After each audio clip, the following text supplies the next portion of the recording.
Hello fear seekers, and welcome back to the channel. Demons are entities that are described in almost all holy books of all cultures. Perhaps we can attribute their popularity to their ready inclusion in pop culture and paranormal media, but they long predate these. Today, we're going to be diving into some disturbing, allegedly true, demon horror stories.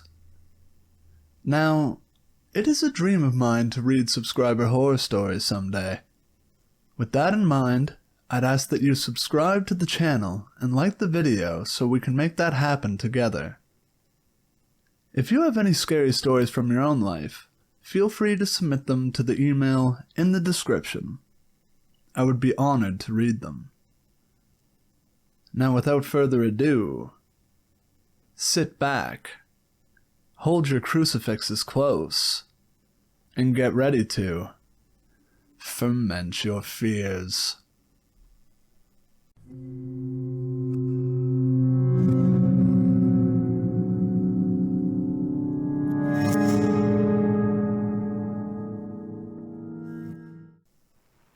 I have had a good share of paranormal experiences in my lifetime. I know, you haven't heard that one before.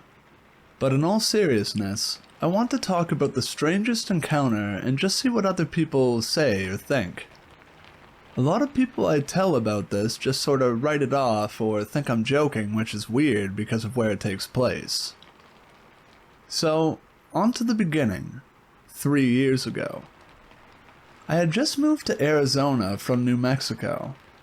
I have never gone to a public school since I don't like big crowds and was raised in a very religious household. I moved from one private Christian school to the next all my life, so when I showed up to a ghetto, falling apart church building from my junior year, I didn't think twice. Things started out normally, until I noticed the locked doors. This is a relatively small church building, with about 30 kids enrolled from kindergarten to 12th grade. I am a creative person, so my mind had already created hundreds of scenarios for what was behind them. Every single idea I had was wrong. The first semester was about to end and I still hadn't gotten behind any of the doors. It has been a while, but I think there were 7 locked doors in total, all located in different rooms, i.e. 2 were in the auditorium, 1 was in the music room, 1 in the pantry, the others placed randomly. I had enough. I was getting behind at least one of the doors. My teacher usually left her keys in the classroom when it was lunchtime, so I stayed back that day and grabbed them off her desk when I was the last one in the room. I grabbed my 2 best friends, let's call them Beth and Manny, and tell them to meet me in the auditorium soon. We all sneak out of the lunchroom and make our way there, standing in front of a locked door. I will never forget going through key by key trying to find the one that fit. Until one did, and the door creaked open, revealing an old staircase leading into darkness. So we get our phones out and turn on our flashlights and begin the descent down the stairs. The walls were old brick and the floor was carpet, mixed with a lot of dirt. It looked as though no one had even been down there for a few years. There were boxes with costumes for plays labeled anywhere from 2002 to 2007, so we were all somewhat bummed.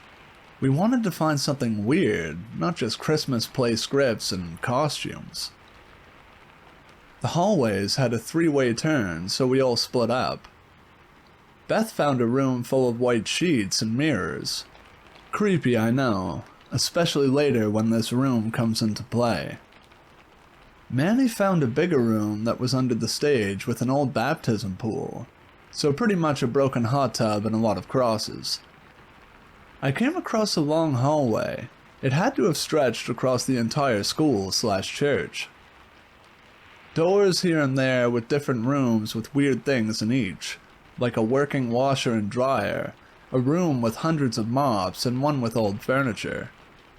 At the end of the hallway was another staircase going up with a door. I turned the lock and opened it. It was the locked door in the pantry.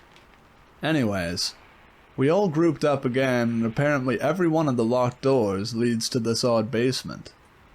We all leave, making sure a few doors are unlocked so we can get back down there if we ever felt like it. The next day comes around and Manny had brought a Ouija board and tarot cards along with printed out pages on how to conjure spirits and open portals and whatnot.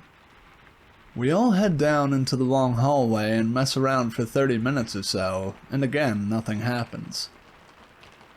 The next day comes and the three of us think, what the hell, let's play hide and go seek down there. This is where things start to get weird. The game goes by and Manny starts yelling about how we can't be so rough and pushing him wasn't cool. I know I didn't push him and Beth denied doing it as well. Next game, someone put their hands in my hair and it pissed me off since I'm not the touchy type. They both denied it. Then Beth asks us to stop scaring her because we keep standing at the end of the hallway and all she sees is the tall, shadowy figures and it freaks her out. Since we weren't standing there, it freaked us out. So we all decide to leave and Beth made us promise not to go back down there. The next day, Manny wants to go and try to communicate with whatever was down there. I thought, why not? Just don't let Beth know. We get to the hallway and we are asking for signs and whatnot. So I decide to throw a rubber ball down the hallway. Remember, this is a long hallway. I hear it hit the other end, and then there was nothing. Then, something threw the ball back at us. We both freaked out and ran. Another day comes by and I am itching to see something. I decide to go back down into the basement. I have always had a fear of mirrors, so I decide that's the best place to be. I am standing there alone, asking questions and talking, trying to catch the attention of whatever is down there. A while goes by and then it happened. Looking into a mirror, I see a woman in this beautiful white dress walk across the hallway behind me. It was the most fear I have ever had. I quickly got out of there to run straight into my principal/teacher. She told me to step into her office because we needed to talk. She asked me what I had seen, so I told her everything, leaving Beth and Manny out. So she knew about the ball and the woman and the hair touching. She sighs and tells me children have been hearing someone singing about bleeding eyes when they walk past the doors. A Spanish teacher was there late one evening and the locked doors apparently began to open and shut repeatedly, scaring the living hell out of her. Then I asked her why the doors were locked and she went into full backstory mode. When her daughter was younger, she's about 26 now, but 7 then, she went into the music room and one of the locked doors opened itself and her daughter saw a woman in white and fire all around her. So the little girl started screaming, "We are all gonna burn. All of us are going to burn." Her mom came running in to find nothing and her daughter spazzing on the floor. They called the police to search for homeless people. You wouldn't believe how many times that's happened. My favorite was when a girl went to the restroom and then came back out saying that there was a naked woman in there. There were actually 3 naked homeless ladies chilling in there and it still cracks me up. Anyways, nothing. So they had the pastor come in and bless everything. Same thing happened after we talked. She called the pastor and police to do a search and bless the place. It all died down after they came in and we didn't talk about it much, but I asked alumni if they ever saw anything or heard stories. Some talked about the red eyes in the attic, the lady in the basement, and that some cult sacrifices animals around the area. Supposedly, they used to do exorcisms in the basement, but it's all just rumors. I know what I saw, and am convinced it was evil. The next year, I would sneak down there to take naps because I would have these vivid dreams of being stuck in this old white house with a woman. It was terrifying, yet peaceful. Anyways, more stuff happened here and there, like doors opening and things disappearing or breaking, but everyone just wrote it off. I know something is still down there, but now it's all in the past.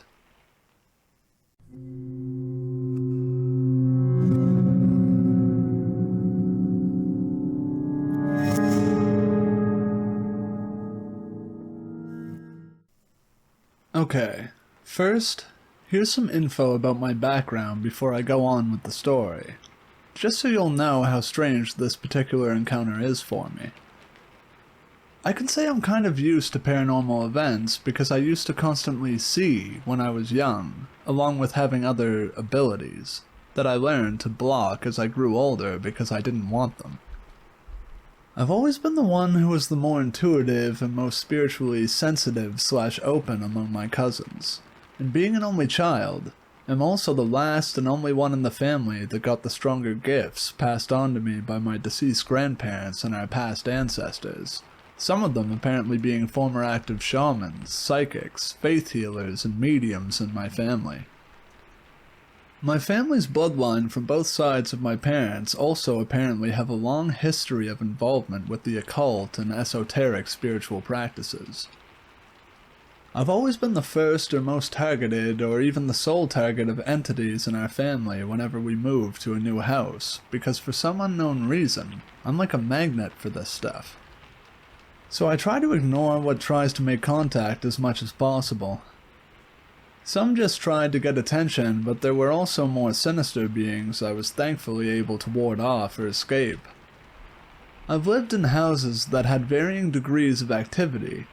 My family have even seen some stuff going down in broad daylight. I have always tried to not acknowledge entities and ignore what they do.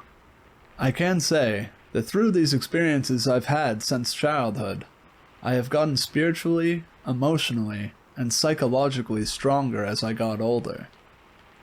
Not one house had entities that had successfully broken down my defenses or rendered me unable to block my abilities. Not until we moved to this house.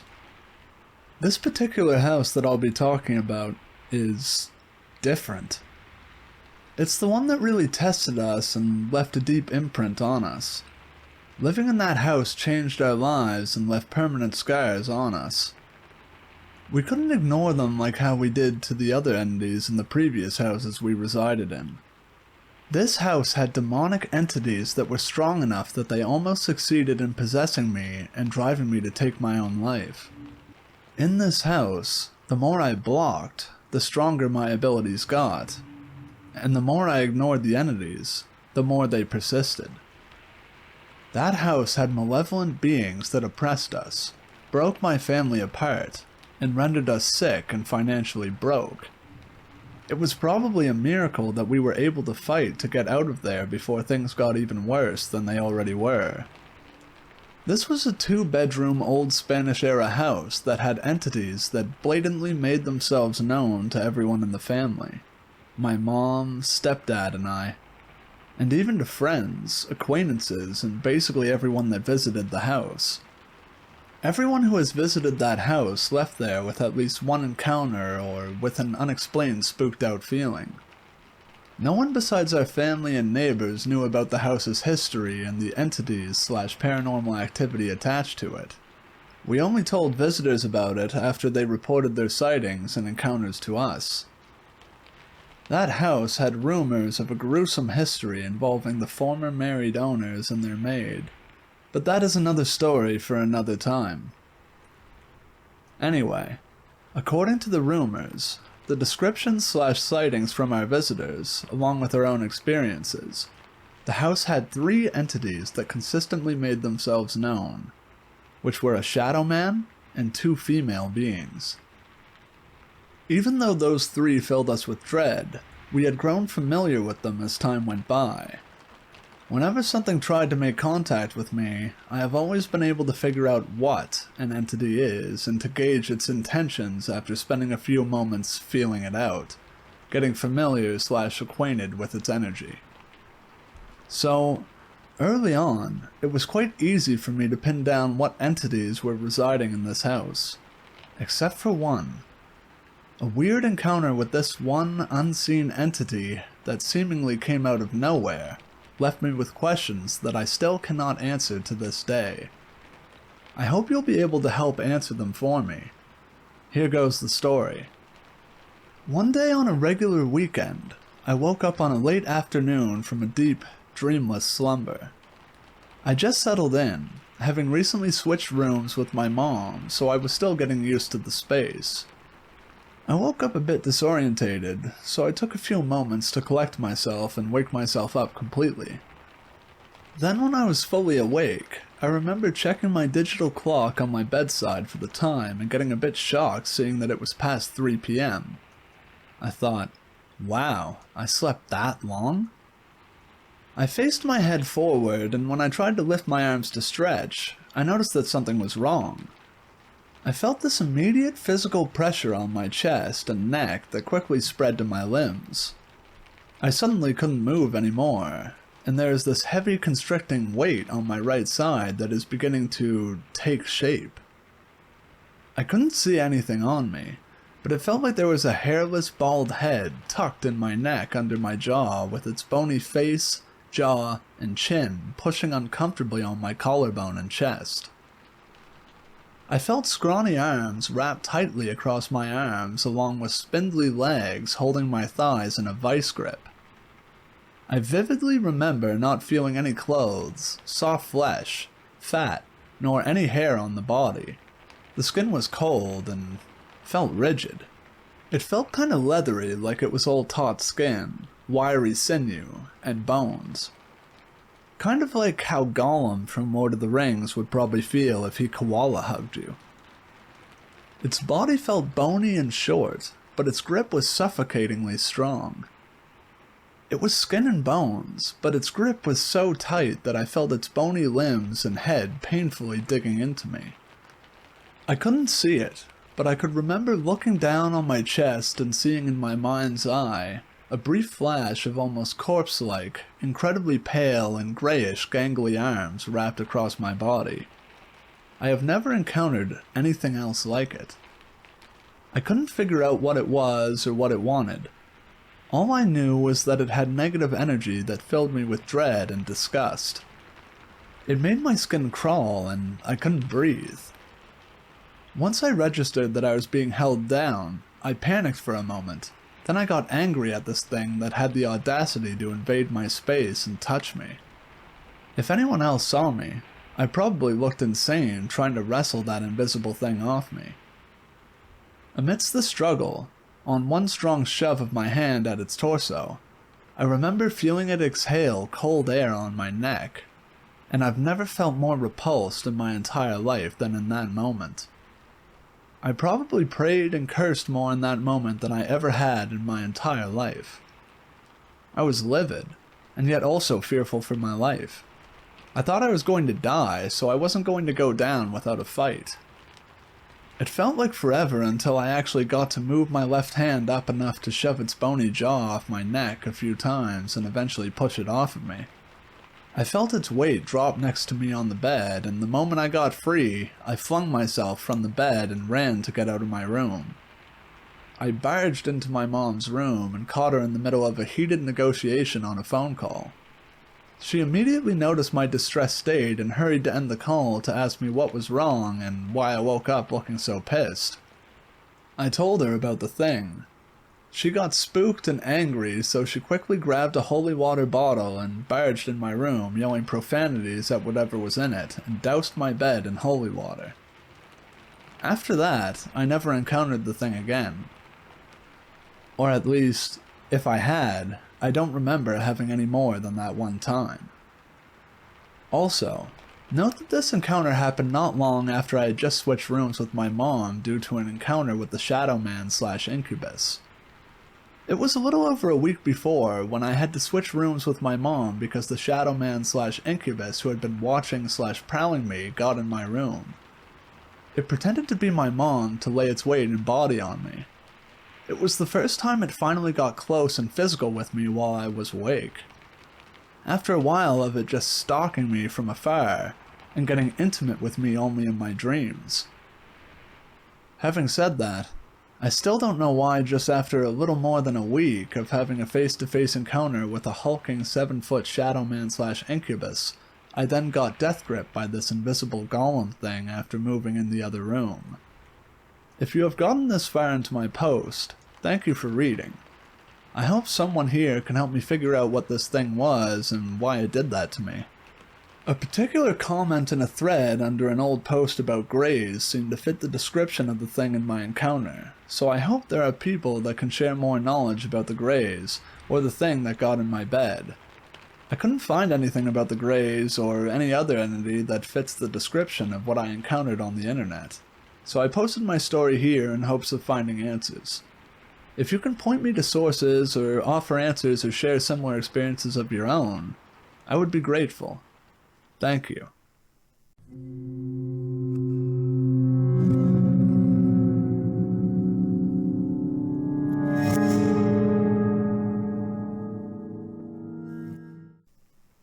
Six to 7 years ago, I lived all by myself at my dad's house. He was out of the country, business trips and whatnot. Sometime midsummer, I was taking a nap in the middle of the day, downstairs on the living room couch right next to the front door. My cat was chilling at my feet. During this nap, I started having a vivid dream of me walking down the driveway towards my front door. Everything was so perfect and in place and so alive, just no sound. Couldn't hear a thing. I eventually stepped on the front porch. I could hear it now. Far away, though. It was kind of faint. As I approached the front door, my steps got louder, clearer. I stopped at the door and kind of tried looking through the window. It was too bright out and I couldn't see inside. I turned the knob, pushed the door in, and felt a rush of air through my hair. I slammed the door. It had a dull thump.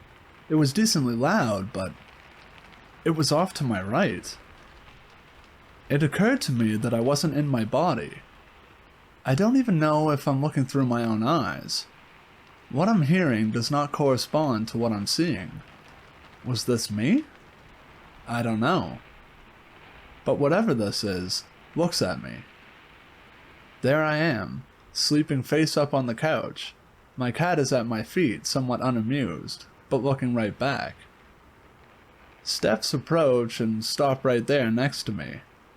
And just stare. Dead silence. The thing looks at the cat. The cat loses interest and just puts her head back down. It stares back at me while I'm sleeping. I remember trying to wake up, trying to move, but I was not moving, just breathing. No clue how long it was there just watching, but it was a hot minute. Eventually it turns around and walks away towards the stairs and pauses to look for a minute. There it was, heavy steps on hardwood floor going away towards the stairs. It goes up the stairs into the center of my bedroom, stops and just looks around. The wood floor above me was making small creaking noises. It was staying still, but it had weight. It looks at my bed, my desk, out the window, at the floor, closet, and ceiling. Just looking around. Don't know how long, but a while. Turns around, back down the stairs, and right back next to me. All the while listening to the steps from my perspective. Just watch me sleep. The cat doesn't even care to look up this time. I can feel its presence almost physically there. Just watching me breathe. I'm trying to fight. I want to wake up so bad. Eventually it turns and heads to the door, opens it. A breeze through my hair again. It looks at me one last time, and slams the door behind. Bam! I spring straight up. The cat jumps and takes off into the kitchen. I'm a little sweaty. What the actual hell? Did that actually happen? Craziest dream ever? I snap my head towards the door. It's closed. I get up and check it. It's unlocked. I look out the window. No one there. Run to the other window to look down the driveway. Nothing. In the middle of the night, I wake up and sit straight up. I feel nothing. Empty and numb? I stand up off my bed and completely on autopilot head downstairs and into the living room. I don't turn any lights on whatsoever. Just walk through the dark home. I walk to the empty couch and stand there. I don't know why. I turn towards the TV and just stare at my faint reflection on the screen. I'm still empty, but I start to get a feeling of purpose. Who knows how long I stood in front of the TV, but eventually I head to the kitchen and flick a light on. I stand still, looking around, empty. I don't know why I'm there, or what I'm looking for, but I am looking for something. I look at the cabinets, sink, table, dishes, and then up at the light. I'm still numb, but there's a sense of urgency. I turn around and head back to the stairs. There's the door to the basement. The kitchen light is dim here. I open the door, flick the light on. The stairs down the basement are steep. I don't want to go down there. I know that. I'm on autopilot though. I have to. On the way down, I finally begin to feel. It's a feeling of progressing anxiety. I make it down and stop. I pull on a string to turn another light on. I look around. I don't know what for, but I have to find it. I stare at the washer and dryer next to me, and then at the next light. I hear something. A whisper. I know which way to go, but I don't want to. But I begin heading that way. My hand slides over the washer and dryer. I want to grab on to stop myself, but my hands won't listen. I pull the next string. The opposite end of the basement is dimly lit. That's where I need to be. The whisper is louder. It's saying more. It's pleased. I keep walking. I'm trying to stop. Next string. My heart pounds. I'm scared and there's a knot in my throat. It feels like impending doom. I'm so calm though, and still so numb. This is supposed to happen. Why fight it? I've reached the end of the basement. I'm at the wall and the whisper is screaming. I know what it wants, but I can't. And yet here I am reaching out. Don't touch the wall, I keep thinking. You can't touch the wall. Yes, a wall was screaming at me, laughing, commanding me to touch it in many voices while whispering. A basement wall. I know this will kill me. That is how I felt. Certain death. The very second I touch the wall, I am on my back, at least 4 feet back. A pressure builds on my chest. It gets harder to breathe, and the whisper is loud. It's pleased. It screams so loud and it gets right in my ear.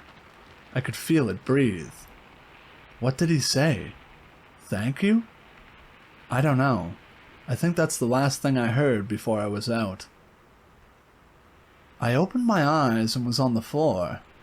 I was upstairs, halfway through the doorway down the basement. Torso on the floor, legs hanging down the stairwell. I sit up, empty and numb, but my back was sore. The basement was lit. The lights had been turned on. The kitchen light was still dim. The sun looked like it was about to rise. I sat there for a long time. An hour, possibly 2. Not really thinking, just processing. I felt hungover. The sun had come up. It was time to start the day. And I went about my life as if that didn't just happen. Hey folks, I've told the story a few times and I'm writing it to you like you're there watching me tell it. I get pretty carried away if you watch me telling this story because this is the paranormal event of my life. I've apparently been carrying this demon on my shoulders for a few years until someone chased it away. It never hurt me aside from a few scratches here and there, and ever since it left I felt physically lighter. But at the same time, I feel bad for it, and kinda miss him.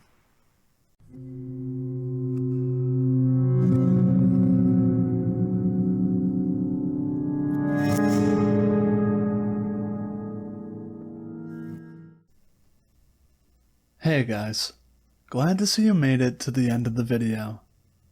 Have you ever had any dealings with dark spirits? Make sure to let me know in the comments below.